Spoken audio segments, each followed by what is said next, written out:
आपका स्वागत है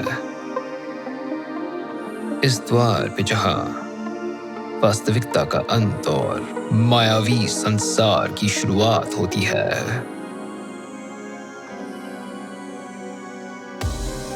अनुचित, अशुभनीय, नामुमकिन, इस वास्तविकता के दीवारों के पार अब आप प्रवेश कर रहे हैं इस विचित्र जगत में जहां दिया बुझते ही रात में भेड़ियों की गुर्राहट सुनाई देती है। एक ऐसी दुनिया जहां हर प्रार्थना का जवाब सिर्फ आसमान से गिरते पक्षियों की लाशों से हो। नमस्कार, मैं हूं करण और ये है करण की खौफनाक कहानियां।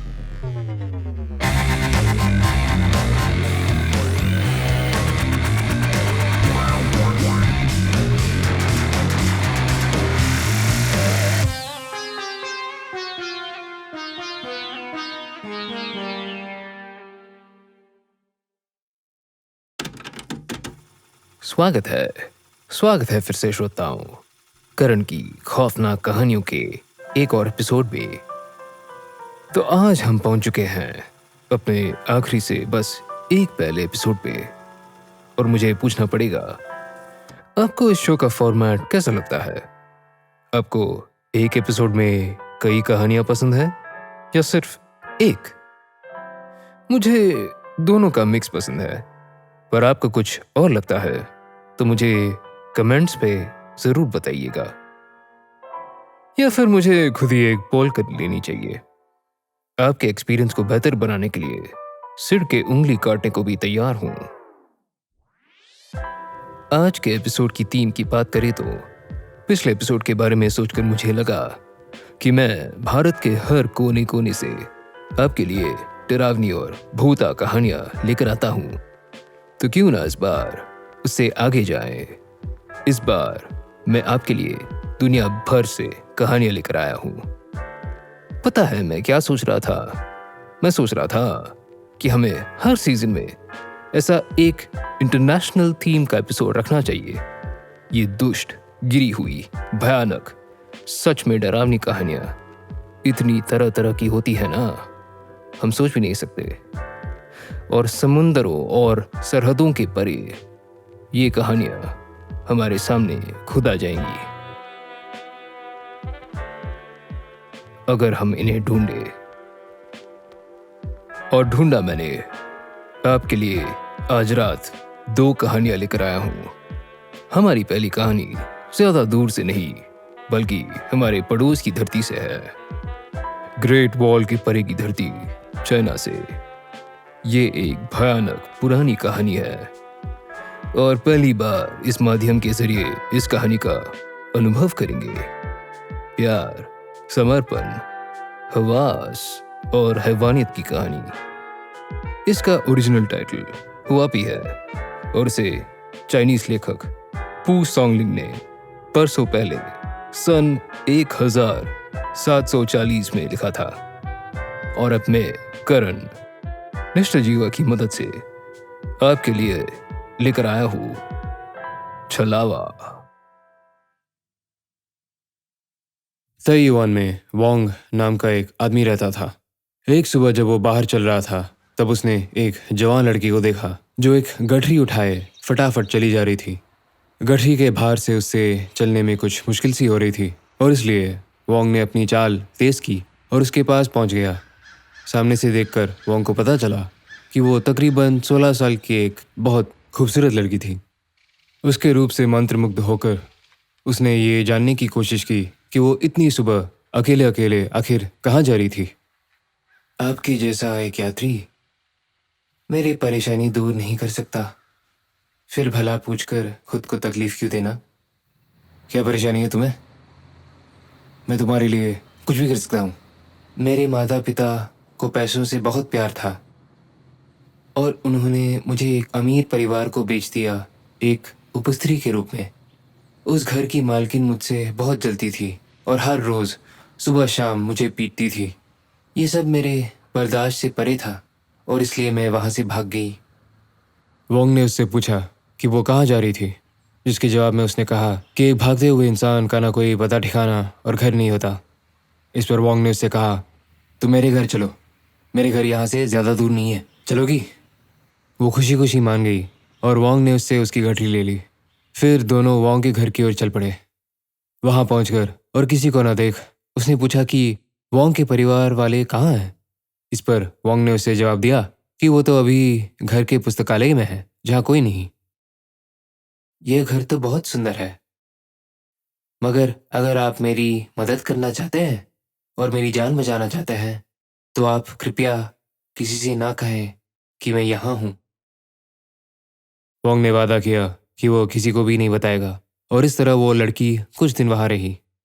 फिर कुछ समय बाद वोंग ने ये बात अपनी पत्नी को बताई, जो घबरा गई कि कहीं वो लड़की किसी प्रभावशाली परिवार से तो नहीं। उसने अपनी पति से कहा कि वो उस लड़की को वहां से जाने को कहे, पर वोंग इस बात के लिए राजी नहीं हुआ। एक दिन शहर जाते समय वोंग एक टाओ के पुजारी से मिला, जिसने उसकी तरफ काफी असमंजस से देखते हुए पूछा कि अभी हाल फिलहाल में उसकी मुलाकात किस चीज से हुई है। मेरी किसी से मुलाकात नहीं हुई, मगर आप क्यों पूछ रहे हैं? पुजारी ने जवाब दिया, क्या मतलब तुम किसी से नहीं मिले? तुम सम्मोहित हो? वोंग यही बात दोहराता रहा कि ऐसा कुछ नहीं है और वो किसी से नहीं मिला। वो पुजारी आगे बढ़ने लगा, ये कहते हुए, बेवकूफ, कुछ लोगों को ये भी नहीं समझ आता कि मौत एक हाथ दूर खड़ी है। ये सुनकर वोंग भौचक्का रह गया। उसके दिमाग में उस खूबसूरत लड़की का ख्याल आया और फिर उसने सोचा कि इतनी सुंदर लड़की दायन नहीं हो सकती। वो पुजारी की बातों पे शक करके सोचने लगा कि जरूर पुजारी उसको बेवकूफ़ बना के पैसे ऐंठना चाहता था। जब वो वापस लौटा तो पुस्तकालय का दरवाज़ा बंद था और वो अंदर नहीं जा पाया। उससे शक हुआ कि ज़रूर कुछ गड़बड़ है, इसलिए वो दीवार के ऊपर चढ़ गया। वहाँ से उसने देखा कि अंदर वाला दरवाज़ा भी बंद था। धीरे से वो खिड़की के अंदर झांका और उसने वहाँ देखा एक कुरूप शैतान, जिसका चेहरा हरा था और जिसके दांत आरी की तरह धारदार थी। वो शैतान एक इंसानी खाल को बिस्तर पर बिछाकर उस पर तुलिका से रंग लगा रहा था। फिर उसने वो तुलिका फेंक दी और एक कोट की तरह पहले उस खाल को झाड़ा और फिर पहन लिया, और एक ही क्षण में वो शैतान उस खूबसूरत लड़की में बदल गया। बुरी तरह डरा हुआ वोंग फटाफट सर झुकाए उस पुजारी की तलाश में निकल पड़ा, जो भगवान जाने किस ओर चला गया था। उस पुजारी को वोंग ने खेत में पाया और देखते ही उसके पैरों पे गिर गया। वो पुजारी से खुद को बचाने की भीख मांगने लगा। अगर उसे भगाना है तो उस चीज को काफी परेशानी में डालना होगा, तभी वो वहां से निकलेगी, और मैं तो किसी को परेशान कर ही नहीं सकता। वोंग पर दया कर उस पुजारी ने उससे एक पंख दिया और कहा कि वो उससे अपने कमरे के दरवाजे पे लगा दे। उन दोनों चींगती मंदिर पे मिलने की बात पक्की भी की। वोंग फिर वापस चला गया, मगर उसकी पुस्तकालय में घुसने की हिम्मत नहीं हुई। उसने वो पंख अपने कमरे के दरवाजे पे लगा दिया और कुछ ही देर बाद उसे कदमों की आहट सुनाई पड़ी। वोंग में हिलने की भी हिम्मत नहीं थी और उसने अपनी पत्नी को बाहर झांकने को कहा। पत्नी ने देखा कि वो लड़की बाहर खड़ी उस पंख को देख रही थी और उससे पार करके जाने की हिम्मत नहीं जुटा पा रही थी। वो अपने दांत पीसती हुई चली गई और फिर कुछ देर बाद वापस आकर अब शब्द निकालते हुए कहने लगी, ए पुजारी, तुम मुझे डरा नहीं सकता। तुझे क्या लगता है जो मेरी मुट्ठी में है वो क्या मैं जाने दूंगी? ऐसा कहकर उसने पंख के टुकड़े टुकड़े कर दिए। फिर वो दरवाजा तोड़ते हुए वोंग के कमरे में घुस गई और उसने वोंग को चीर फाड़ डाला। वो वोंग का दिल निकालकर अपने साथ ले गई।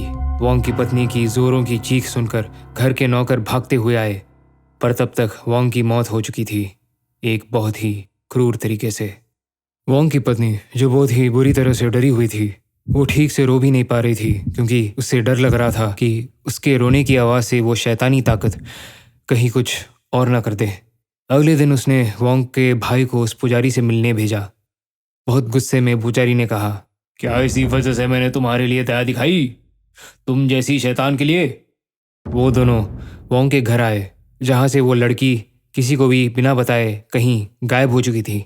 चारों ओर देखते हुए पुजारी ने कहा, हमारी तकदीर अच्छी है, वो ज़्यादा दूर नहीं गई है। फिर उसने पूछा कि वहाँ से दक्षिण की ओर कौन रहता है, जिस पे वोंग के भाई ने कहा कि उसका घर उस दिशा में पड़ता है। ये सुनकर पुजारी बोला कि फिर तो वो शैतान वहीं उसके घर पे मिलेगी। पुजारी ने फिर उससे पूछा कि क्या उसके घर कोई आया है, और वोंग के भाई ने जवाब दिया कि वो तो खुद चिंगती मंदिर गया था उन्हें लाने, और किसी आने वाले की उससे कोई जानकारी नहीं। वो तुरंत ही पता करने अपने घर गया और वापस आकर उसने बताया कि उसके घर एक बूढ़ी औरत ने आश्रय लिया है। वो औरत उनके घर काम मांगने आई थी और उसकी पत्नी ने उसे घर पे रख लिया। ये वही है, पुजारी बोला, और फिर वो सभी उसके भाई के घर की ओर निकल गए। एक लकड़ी की तलवार लेके घर के आंगन में आकर वो पुजारी चीखा, नीच शैतान, मुझे मेरा पंख वापस दे दे। वो बूढ़ी औरत जो एक नौकर के तौर पे उस घर पे रह रही थी काफी परेशान हो गई और दरवाजे से बाहर निकलने की कोशिश करने लगी। पुजारी ने उस पे वार किया और वो नीचे गिर पड़ी। उसके शरीर से इंसानी खाल अलग हो गया और वो एक बहुत ही कुरूप शैतान में बदल गई। वो जमीन पे पड़ी रही एक सुअर की तरह, आवाजें निकालते हुए तब तक जब तक कि पुजारी ने लकड़ी की तलवार से उसका सर धड़ से अलग नहीं कर दिया। फिर वो एक घने उमड़ते धुएं में बदल गई। पुजारी ने फिर एक सरकटी लौकी उस धुएं के बीचों बीच फेंकी। कुछ खींचने सी की आवाज होने लगी और वो सारा धुआं उस लौकी में समा गया। पुजारी ने फटाफट और जोर से लौकी की ऊपरी हिस्सा बंद कर दिया और उससे अपने झोले में रख लिया। जमीन पे पड़ी खाल जिसमें हाथ, पैर, आंखें और भौहें सब थीं, उससे भी पुजारी ने समेट लिया और जाने लगा। तभी वोंग की पत्नी ने उससे रोका और अपने पति को जिंदा करने की प्रार्थना करने लगी। पुजारी बोला कि वो ऐसा नहीं कर सकता, पर वोंग की पत्नी उसके पैरों पे गिर गई और जोर जोर से विनती करने लगी। पुजारी कुछ देर तक सोच में डूबा रहा और फिर बोला, जो तुम मांग रही हो वो पूरा करने की ताकत मुझ में नहीं है। मैं मरे हुए इंसान को जिंदा नहीं कर सकता। हाँ, पर मैं तुम्हें ऐसे इंसान के बारे में बता सकता हूँ जो ऐसा कर सकता है, और अगर तुम उससे ठीक तरीके से विनती करो तो शायद वो तुम्हारी बात मान जाए। वोंग की पत्नी ने पूछा कि वो कौन है, जिस पे पुजारी बोला, इस शहर में एक पागल है जो अपना समय मिट्टी में रेंगते हुए बिताता है। जाओ, उसके सामने जाकर उसके चरणों में गिरकर प्रार्थना करो और उससे मदद की भीख मांगो। अगर वो तुम्हारा अपमान करे तो गुस्से की एक झलक भी मत दिखाना। वोंग का भाई उस आदमी को जानता था और पुजारी को धन्यवाद कहकर वो वोंग की पत्नी के साथ उस आदमी से मिलने निकल पड़ा। उन्होंने उस गंदे मैले इंसान को सड़क पे पाया। वो इतना गंदा था कि उसके पास जाना भी मुश्किल था। वोंग की पत्नी अपने घुटनों पे उसके पास गई। ये देख वो आदमी उससे चिढ़ाते हुए बोला, आपको क्या मेरी खूबसूरती से प्यार है? वोंग की पत्नी ने उससे बताया कि वो वहां क्यों आई है और वो सुनकर हंसने लगा। अरे, तुम्हें तो बहुत दूसरे पति मिलेंगे, उस वाले को मरे हुए से जिंदा क्यों करना?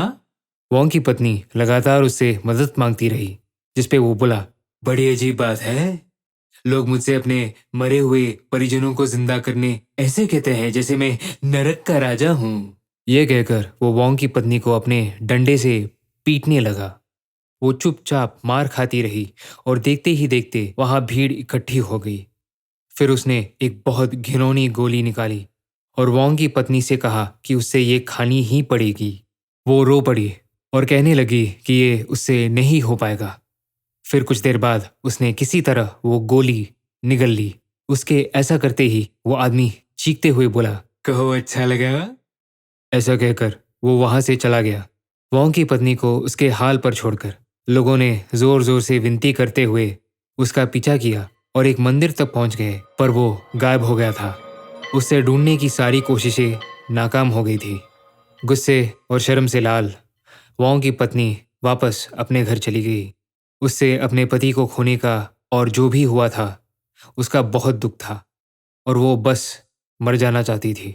फिर उसने सोचा कि वो अपने पति की लाश के पास जाएगी, जहाँ सारे नौकरों ने जाने से मना कर दिया था, और उसके शरीर को क्रियाकर्म के लिए तैयार करेगी। सिसकियाँ लेती हुई बहुत ही दुख के साथ वो अपने पति के जख्म को सी रही थी। तभी अचानक उससे अपने गले के अंदर में कुछ उठता सा महसूस हुआ, जो उसके मुंह से बाहर निकला और सीधा वोंग के घाव में गिर गया। ध्यान से देखने पे उसने पाया कि वो एक इंसानी दिल था जो अब धड़कने लगा था और एक गर्म भाप सा छोड़ रहा था। बहुत खुश होकर उसने आसपास के सारे मांस को उसके ऊपर बंद करना शुरू कर दिया और घाव को चारों ओर से अपनी पूरी ताकत से बंद करने की कोशिश करने लगी। बहुत जल्द ही वो थक गई और जब उसने देखा कि दरारों से भाप निकाला जा रहा है तो उसने रेशम का एक टुकड़ा लिया और उसकी मदद से उससे बांध दिया। साथ ही साथ वो कपड़ों से उससे ढक रही थी और मालिश करके खून का भाव तेज करने की कोशिश भी कर रही थी। रात को उसने वो सारे कपड़े हटाए तो देखा कि नाक से सांस आ जा रही थी और अगली सुबह वोंग फिर से जीवित हो उठा।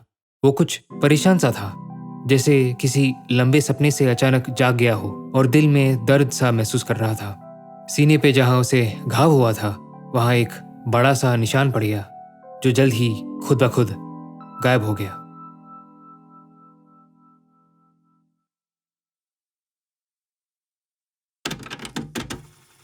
अपनी आवाज पे काबू रखना आज की ही नहीं बल्कि बहुत पुरानी समस्या है ना। इस तरीके कितने सारी तकलीफें टाली जा सकती हैं, पर मैं ये जरूर कहूंगा वोंग काफी खुशकिस्मत था कि उसे ऐसी बीवी मिली और ऐसा सबक मिला। मुझे नहीं लगता कोई और औरत उसके लिए ऐसा करती। ये है समर्पण, ये है लगन। और अगर लगन की बात करें तो आपको पता है कि लगन की पराकाष्ठा और क्या है? एक ऐसी प्रेतात्मा जो आपको वश में करना चाहती हो और आपको कभी नहीं छोड़े। हाँ, मुझे ऐसा कहानियां बहुत पसंद है। मुझे नहीं लगता नजर बट्टू के बाद हमने कोई कहानियां सुनी है। इस कहानी के लिए हम उगते सूरज की धरती जापान चलते हैं। हालांकि ये हुआपी की तरह बहुत पुरानी नहीं है, पर ये वो है जिसे आप अंग्रेजी में अर्बन लेजेंड कहेंगे। मतलब ये कहानी हमेशा जिंदा रहेगी और आपको खुद इससे मुलाकात भी हो सकती है। तारा डेवलिन के पॉडकास्ट कोआबाना और उदित की आवाज में हम लेकर आए हैं एक ऐसी मुलाकात इस अर्बन लेजेंड के साथ जिसका नाम है हशाकुसमा। मेरे गांव से मेरे दादा दादी का घर गाड़ी से तकरीबन 2 घंटे दूर था। वो एक गांव का घर था और बिल्कुल वैसा जैसे मुझे पसंद था। इसलिए जब हाई स्कूल में मुझे अपनी पहली साइकिल मिली तो मैं खुद ही वहाँ गर्मियों और सर्दियों की छुट्टियों में चले जाता था। दादाजी और दादी जी दोनों ही बड़े प्यार से मेरा स्वागत करते थे। अक्सर वो कहते थे, अरे वाह, देखो तो कौन आया है। बहुत अच्छा हुआ बेटा जो तुम खुद ही दादा और दादी से मिलने आए। इस सब के बावजूद हाई स्कूल के 3rd ग्रेड की शुरुआत के पहले मैं वहाँ आखिरी बार गया था। इस बात को 10 साल हो चुके हैं और बात यह नहीं कि मैं वहाँ जाना नहीं चाहता, पर यह कि मैं वहाँ जा नहीं सकता। ये वसंत ऋतु के छुट्टियों की शुरुआत की बात है। मौसम बेहतरीन था और बाइक पर सवार मैं अपने दादा दादी के घर की ओर निकल पड़ा। हवा में कुछ ठंड सी बरकरार थी और बरामदे की धूप काफी सुहानी लग रही थी। सुस्ताने के लिए मैं वहीं बैठ गया। फिर अचानक वो आवाज आई।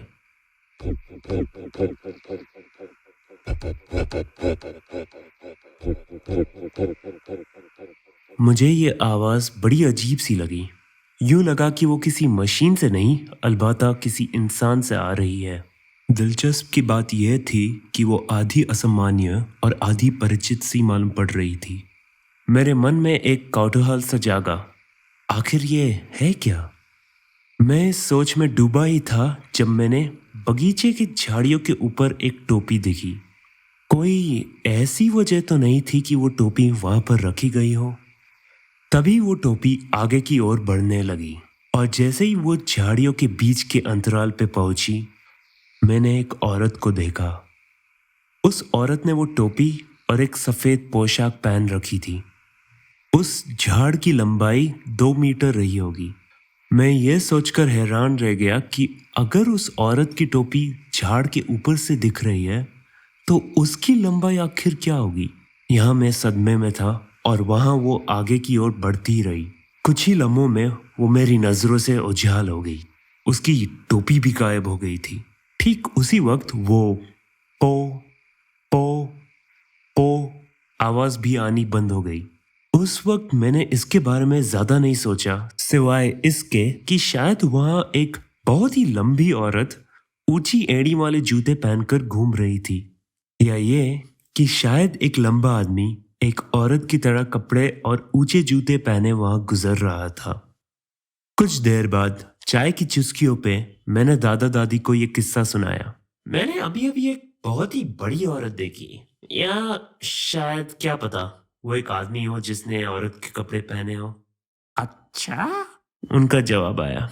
काफी लंबी औरत थी, वो हमारे घर के झाड़ी से भी लंबी थी। उसने एक टोपी पहन रखी थी और बहुत ही अजीब सी आवाज कर रही थी, जैसे पो पो पो ऐसी कुछ आवाज थी। मैंने जैसे ही ये कहा वो दोनों अपनी जगह पे जड़ से हो गए। ऐसा लगा मानो एक ही वक्त पे दोनों एकदम सहम के रुक से गए। दादाजी का चेहरा गुस्से से लाल हो गया। उन्होंने मुझ पर सवालों की झाड़ी बरसा दी। कब देखा तुमने उसे? कहाँ देखा? झाड़ से कितनी लंबी थी वो? मुझसे जितना बन पड़ा मैंने उनके सवालों का जवाब दिया। फिर अचानक ही वो चुप हो गए। तुरंत ही हॉल में रखे फोन के पास गए और किसी से बात करने लगे। ताकि मैं ये बातचीत सुन न पाऊं, इसलिए हॉल का दरवाजा उन्होंने बंद कर दिया। दादी जी के चेहरे पर डर और घबराहट साफ नजर आ रही थी। फोन पे बात खत्म करके जब दादाजी कमरे में वापस आए तो उन्होंने कहा, आज रात तुम यही रुकोगे। हम किसी भी हालत में तुम्हें आज वापस जाने नहीं दे सकते। मैंने तुरंत पूछा, क्या मुझसे कोई गलती हो गई है? मैं समझ नहीं पा रहा था कि आखिर मैंने किया क्या। मैं थोड़ी उस औरत को देखने गया था, वो तो खुद ही मेरे सामने आई। मेरे सवाल का जवाब ना देते हुए दादाजी ने दादी से कहा, मैं केसान को लेने जा रहा हूँ, इसे तब तक मैं तुम्हारे हवाले छोड़ता हूँ। अपनी गाड़ी लेकर वो निकल गए। जब मैंने दादी से पूछा कि ये सब क्या हो रहा है तो उन्होंने कांपती आवाज में कहा, बेटा, ऐसा लग रहा है कि तुम्हें हशाकु सामा ने अपने वश में कर लिया है। अब घबराने की कोई बात नहीं, तुम्हारे दादाजी इस बारे में कुछ न कुछ जरूर करेंगे। इसके बाद उन्होंने मुझे थोड़ा थोड़ा करके सब कुछ बताया। दादाजी के वापस आने से पहले इस इलाके में हशाकु सामा नाम का कुछ था। हशाकु सामा अक्सर एक लंबी औरत की शक्ल में घूमती थी। जैसा उसके नाम से पता चलता है, हशाकु सामा तकरीबन 8 शकु या फीट लंबी थी और उसकी एक अजीब मर्दानी हंसी थी जो सी सुनाई देती थी। उसका रूप और उसके कपड़े दोनों देखने वाले और समय के अनुसार बदलते रहते थे। कभी वो एक जवान औरत जिसने शौक के कपड़े पहने वो वैसी नजर आती थी, कभी किमोनो पहनी हुई एक बूढ़ी औरत की तरह, और कभी एक अड़ेर महिला की तरह जिसने खेती के कपड़े पहने हो। हालांकि उसका पहनावा हर बार अलग होता था, मगर वो कुछ चीजें थी जो हमेशा बरकरार रहती है। वो थी उसकी अविश्वसनीय लंबाई, उसकी टोपी और उसकी वो अजीब सी हंसी। गए वक्त अफवाहों में उसे एक भटकी हुई यात्री भी माना गया था, पर आज तक कोई पक्की तरह से ये नहीं जानता कि वो आखिर है क्या। हशाकु सामा को इस इलाके में जीजो मूर्तियों के इस्तेमाल से कैद कर लिया गया था और इसलिए वो अब यहाँ से बाहर नहीं जा पाती। ये इलाका जो आज शहर का एक हिस्सा है, पहले एक बड़े गांव में था। यहाँ ऐसी मान्यता थी कि अगर हशाकु सामा किसी को अपने वश में कर लेती थी तो कुछ ही दिनों में उसकी मृत्यु हो जाती थी। इससे पहले जब हशाकु सामा ने किसी को नुकसान पहुंचाया था, वो 15 साल पहले की बात थी। हशाकु सामा को जीजो मूर्तियों से इसलिए कैद किया गया था क्योंकि वो कुछ ही रास्तों से गांव के बाहर जा सकती थी। ऐसा क्यों था ये कोई नहीं जानता था, मगर जीजो मूर्तियों को गांव वालों ने ठीक उन्हीं रास्तों पर लगा दिया था जहां उसका आना जाना था। इन मूर्तियों को उत्तर, दक्षिण, पूरब और पश्चिम चारों ही दिशाओं की सीमा पर लगाया गया था। हशाकुसामा को इस गांव में कैद रखने के बदले में यहाँ के लोगों को आसपास के गांव के मुकाबले काफी फायदे मिलते थे, जैसे पानी के स्रोतों पे पहला हक।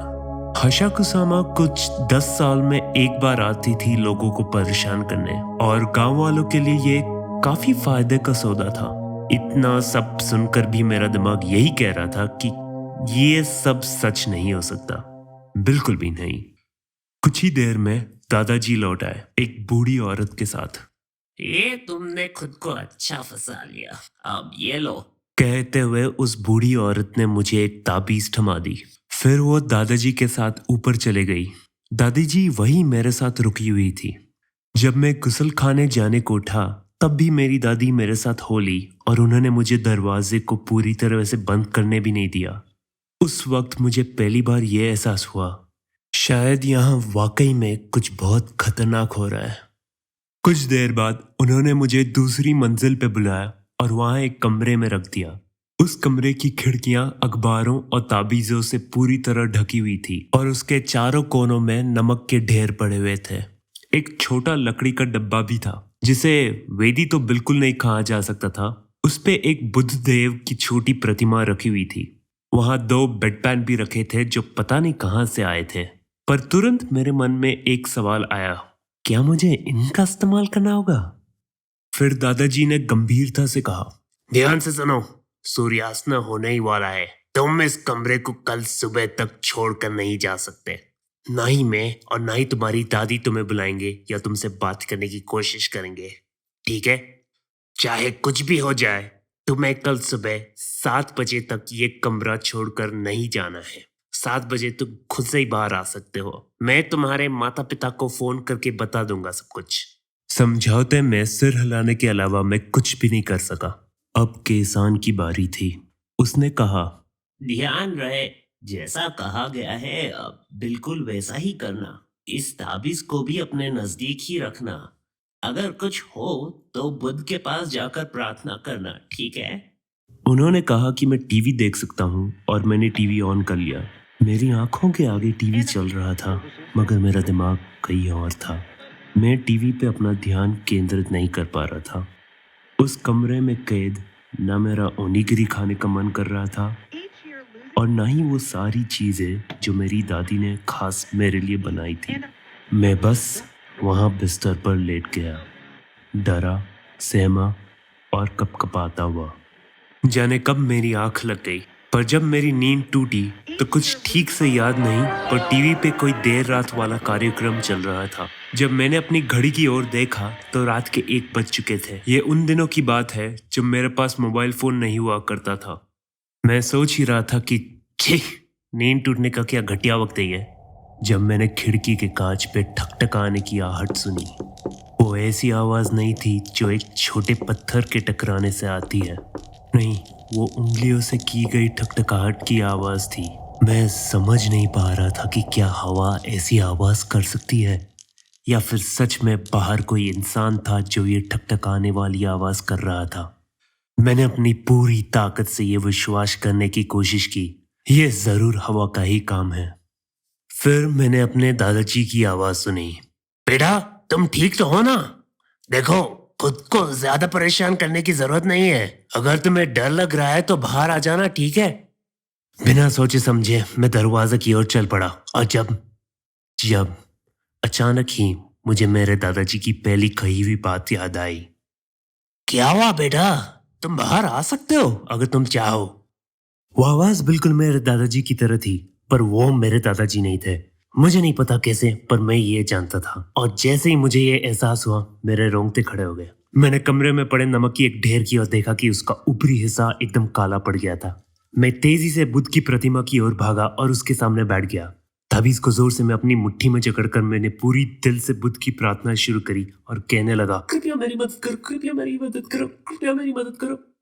उसी वक्त खिड़की पे वो ठकठकाहट की आवाज वापस आने लगी।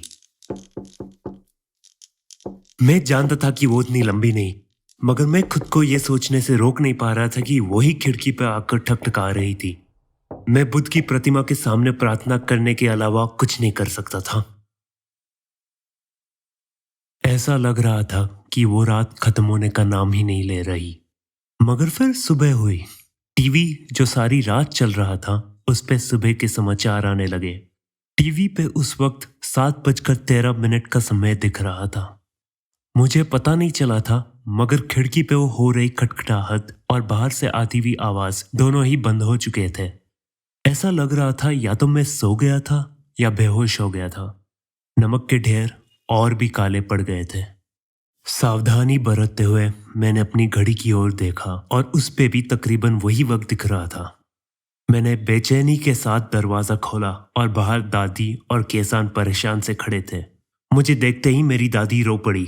मैं बहुत खुश हूँ, मैं बहुत खुश हूँ। जब मैं नीचे पहुंचा तो मेरे पिताजी भी वहीं थे। दादाजी घर के अंदर आए और मुझसे कहा, फटाफट गाड़ी में बैठो। जब मैं बाहर निकला तो एक मिनीमैन वहां खड़ी थी। बगीचे में और भी बहुत से लोग खड़े थे। मुझे वैन की बीच वाली सीट पर बैठाया गया। वैन में 9 और लोग थे। केसान पैसेंजर सीट में बैठ गई और वहां मौजूद दूसरे लोग ने मुझे वैन में चारों ओर से घेर लिया। ये सब काफी भयानक है ना? तुम्हें जिज्ञासा हो रही होगी, मगर मैं चाहता हूँ कि तुम अपनी आंखें बंद और अपना सर नीचे कर लो। तुम्हें शायद कुछ ना दिखे, या शायद दिखे भी। जब तक हम ना कहें कि सब ठीक है, अपनी आंखें बंद ही रखना। बगल में बैठे एक 50 वर्षीय बुजुर्ग ने मुझे ये कहा। इसके बाद दादाजी अपने मिनी ट्रक में बैठ गए और हमारी मिनी वैन के आगे हो लिए। इस कफीले में मेरे पिताजी जो अपनी गाड़ी में थे सबसे पीछे थे। ये तीनों गाड़ियां एक कतार में काफी धीमी गति से चल रही थी, शायद 20 किलोमीटर प्रति घंटे से भी कम। थोड़ी देर में केसान बुड़बुड़ाए, ये मुश्किल की घड़ी है। और सभी लोग कोई बुद्धिस्ट प्रार्थना या मंत्रा जापने लगे।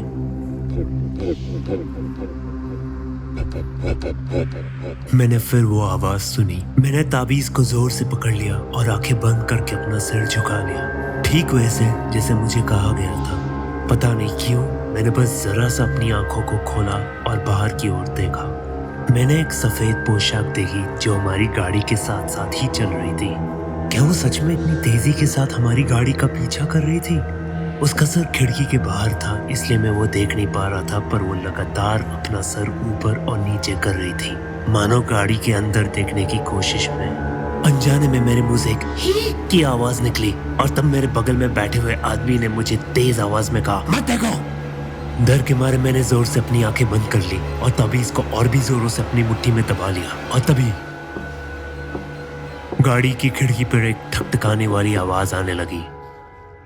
गाड़ी में मेरे अगल बगल बैठे लोग भी डर से हाफ गए। हालांकि वो ना ही उसे देख पा रहे थे, ना ही उसकी आवाज सुन पा रहे थे, मगर खिड़की पर हो रही खटखटाहट उन सबको बखूबी सुनाई पड़ रही थी। केसान अब और भी ज्यादा जोर से प्रार्थना करने लगी। आखिरकार जब मुझे लगा कि वो आवाजें आनी बंद हो गई, केसान ने कहा, हम निकल आए। मेरे इर्द गिर्द वो सारे लोग जो अब तक खामोश थे एक आवाज में राहत की सांस लेते हुए बोले, शुक्र है भगवान का। कुछ ही देर बाद जब सड़क कुछ चौड़ी हुई तो मैं अपनी पिताजी की गाड़ी में बैठ गया। मेरे दादाजी और पिताजी तब उन दूसरे लोगों का शुक्रिया अदा कर रहे थे। तब केसान मेरे पास आए और बोले, मुझे वो ताबीज दिखाओ। मैंने उसे अभी भी अपनी मुट्ठी में जकड़ रखा था और देखा कि वो पूरी तरह काला पड़ गया। मुझे लगता है कि अब सब ठीक है, मगर कुछ और समय के लिए तुम्हें ये अपने पास ही रखना चाहिए, केसान ने कहा। उसके बाद मैं अपने पिताजी के साथ घर लौट आया। कुछ दिनों के बाद दादाजी और एक पड़ोसी मेरी बाइक वापस ले आए। वापस आकर मुझे पता चला कि पिताजी भी हशाकुसामा के बारे में जानते थे और उन्होंने बताया कि उनके एक दोस्त को उसने अपने वश में करके मार डाला था। वो ऐसे भी कुछ लोगों को जानते थे जिनको हशाकुसामा की वजह से कहीं दूर जाकर बसना पड़ा था। उस दिन जितने भी लोग मेरे साथ उस गाड़ी में बैठे थे वो सब किसी न किसी तरह से मेरे दादाजी से संबंधित थे।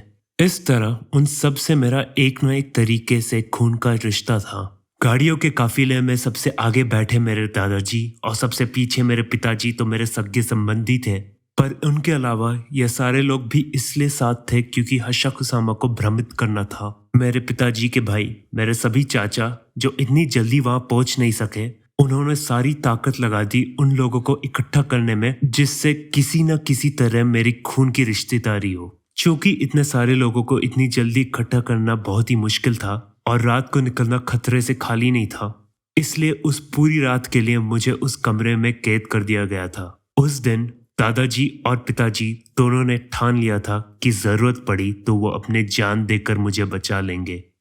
अब जैसा कि मैंने बताया, इसी वजह से मैं ये सुनिश्चित कर लेता हूँ कि मैं वहाँ कभी भी वापस ना जाऊँ।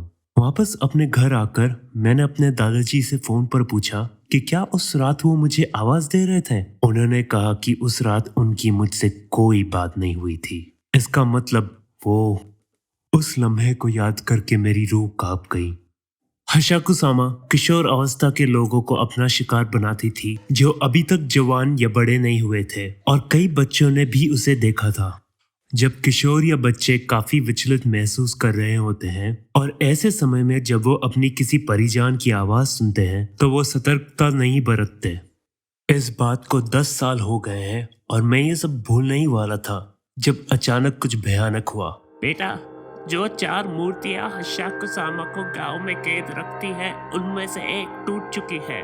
ये वही वाली है जो तुम्हारे घर की तरफ जाने वाली सड़क पे थी। मेरी दादी ने मुझे फोन पर बताया। दादाजी का देहांत 2 साल पहले ही हो गया था और मैं उनके अंतिम दर्शन या श्राद्ध के लिए भी नहीं जा पाया। जब वो बिस्तर से उठ भी नहीं पा रहे थे तब भी उन्होंने मुझे वहां आने से साफ मना कर दिया था। इसके बावजूद कि मैं खुद को बार बार ये समझाता रहता हूँ कि वो बस एक अंधविश्वास है, मैं ज्यादा और ज्यादा परेशान हो जाता हूँ जब भी मैं सोचता हूँ कि मुझे फिर से वो आवाज सुनाई देगी। वो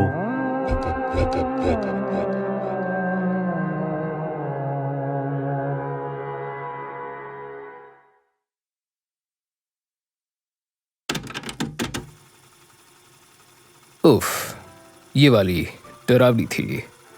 उदित, मैं जरूर आपको वापस लेकर आऊंगा ऐसी और कहानियां सुनाने के लिए।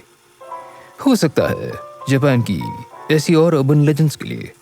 असल में जापान में ऐसी कई अर्बन लेजेंड्स हैं।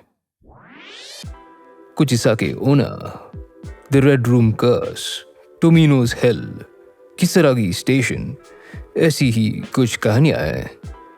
मैं आपको तारा डेवलिन की पॉडकास्ट सुनने की जरूर सलाह दूंगा जो ऐसी अर्बन लेजेंड्स, लोक कथाएं और डरावनी कहानियां सुनाती हैं। श्रोताओं, शो की तरफ वापस आते हुए मैं आपको बताना चाहूंगा कि अगले एपिसोड में हम फिर अपनी भारत भूमि की ओर वापस चलेंगे। इस सीजन का आखिरी एपिसोड और काफी खास एपिसोड, शायद इस सीजन की अकेली कहानी जिसमें कोई भूत या परलौकिक शक्ति नहीं है। फिर भी अंधेरा तो हमारी जिंदगी में कहीं से भी आ सकती है ना। मैं आपका इंतजार करूंगा। तब तक के लिए शुभ रात्रि श्रोताओं, शुभ रात्रि।